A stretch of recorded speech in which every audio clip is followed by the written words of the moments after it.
जय सिया राम भक्तों, आज हम वैशाख मास का 5वां अध्याय श्रवण करेंगे। नारद जी ने कहा, हे नृपश्रेष्ठ, अब तुम उस रहस्य को सुनो जिसके कारण वैशाख मास सभी मासों में उत्तम है। इस मास में किया हुआ धर्म समस्त धार्मिक कार्यों में श्रेष्ठ होता है। इसमें किया गया दान समस्त दानों में श्रेष्ठ माना जाता है। यह मास समस्त पापों को नष्ट करने में श्रेष्ठ है। इन समस्त बातों के गुप्त रहस्य को सावधान होकर सुनो।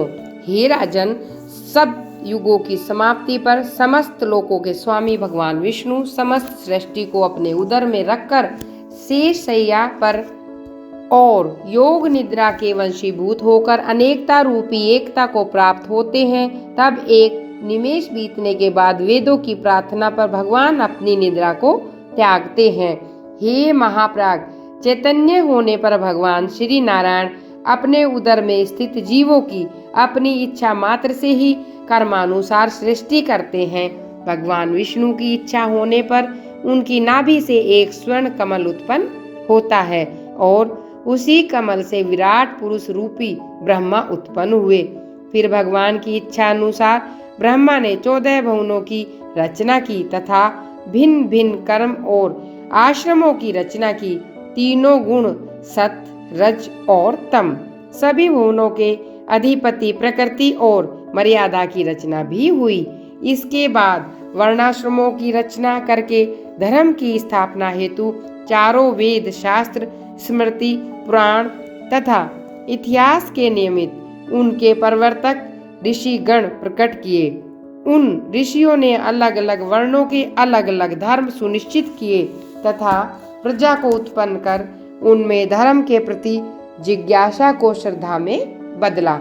जब सृष्टि का क्रम चल निकला, तब भगवान विष्णु ने प्रजा के हृदय में भय स्थापित करने, परीक्षा लेने तथा यह देखने के लिए कि सभी आश्रमों की प्रजा धर्म के अनुसार आचरण करती है या नहीं, इच्छा की। भगवान ने चिंतन किया, प्रजा धर्म का पूर्ण रूप से पालन किस समय कर सकेगी। वर्षा ऋतु में चारों ओर जल कीचड़ आदि होने के कारण प्रजा का चित्त ठीक नहीं रहता, उसे स्थानाभाव रहता है और अन्य कलेशों के होने से दुखी रहती है। वर्षा ऋतु में फसल आदि बोने की तैयारी में उसके पास समय की कमी होती है। शरद ऋतु में खेती का काम बढ़ जाता है। इस समय सभी लोग अपने परिश्रम के फल को देखना चाहते हैं। इस कारण उनके हृदय में शांति नहीं होती। जब तक मन में शांति ना हो, धर्म में मन नहीं लगता। हेमंत में शीत के प्रकोप के कारण सूर्योदय से पहले उठना ठीक नहीं है। ठंड लगने के कारण सभी दुखी होते हैं, तब मन भी शांत नहीं रह पाता। शिशिर ऋतु में प्रातःकाल शीत रहता है और फसल पकने का समय आ जाता है। इस कारण प्रजा समय पर प्रातः स्नान ध्यान नहीं कर पाती। बसंत ऋतु सब प्रकार से श्रेष्ठ सिद्ध है। इस समय न तो शीत का प्रकोप है, न वर्षा का भय, फसल बोने की अथवा काटने की चिंता भी नहीं रहती। इस प्रकार विचार करके भगवान ने बसंत ऋतु को ही सब प्रकार से धर्म के अनुकूल माना है।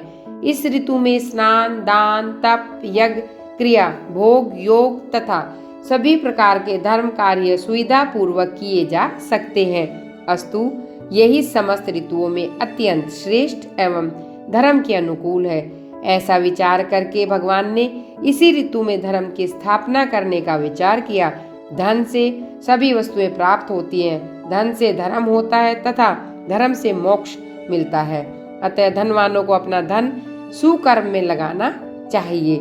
जो मनुष्य धर्म करता है उसकी मनोकामनाएं भगवान पूरी करते हैं। अधर्मी मनुष्य की आयु कम हो जाती है और उसे धन का भी अभाव रहता है।